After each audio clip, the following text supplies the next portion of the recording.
నెబుకద్నెజరు కళ వచ్చింది. కళలో 4 లోహాలు చూపించబడ్డాయి. అవునా?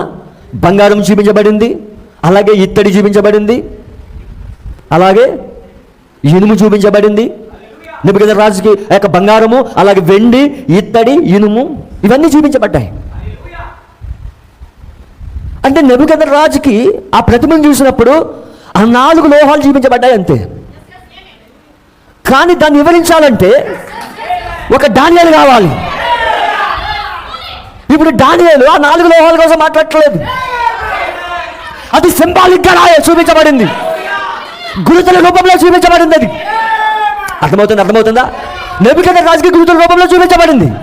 కానీ దానియేలు, ప్రవక్త దానియేలు ఆత్మీయ ప్రపంచంలోకి వెళ్ళి, భౌతిక ప్రపంచంలో ఆత్మీయ ప్రపంచంలోకి వెళ్ళి అవి 4 రాజ్యములని, ప్రపంచాన్ని ఏలబోయే 4 రాజ్యాలని, అదే బబులోను రాజ్యమని, అదే మాదీయులు పారసికుల రాజ్యమని, అదే గ్రీకుల రాజ్యమని, అదే అన్యలోము ఏళ్తాడని, పాదములతో పోపులోము ఏళ్తాడని ఎవరు చెప్పగలిగారంటే ప్రవక్త చెప్పగలిగాడు.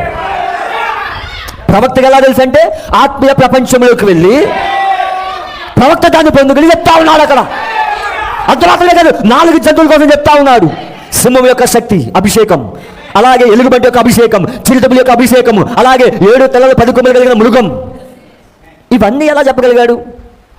ప్రవక్త ఆత్మీయ ప్రపంచంలోకి వెళ్ళి దాన్ని వివరించగలిగాడు. హల్లెలూయా, దేవుని నామమున మహిమ కలుగును గాక. మనం చూడండి, అదృశ్య ప్రపంచంలోకి వెళ్ళి, అదే ఆత్మీయ ప్రపంచం, అదృశ్య ప్రపంచంలోకి వెళ్ళి దాన్ని చూసి వివరించగలిగాడు. అంటే భౌతిక ప్రపంచంలో జరుగుతున్న దాన్ని మనం వివరించాలంటే అదృశ్య ప్రపంచంలోకి వెళ్ళగలగాలి, ఆత్మీయ ప్రపంచంలోకి వెళ్ళగలగాలి. అప్పుడు దాన్ని చూసి ఇక్కడ ఏం జరుగుతుందో చెప్పగలం. అర్థమవుతుందా? హల్లెలూయా. అదే ఇక్కడ యోహాను చూస్తూ ఉన్నాడు.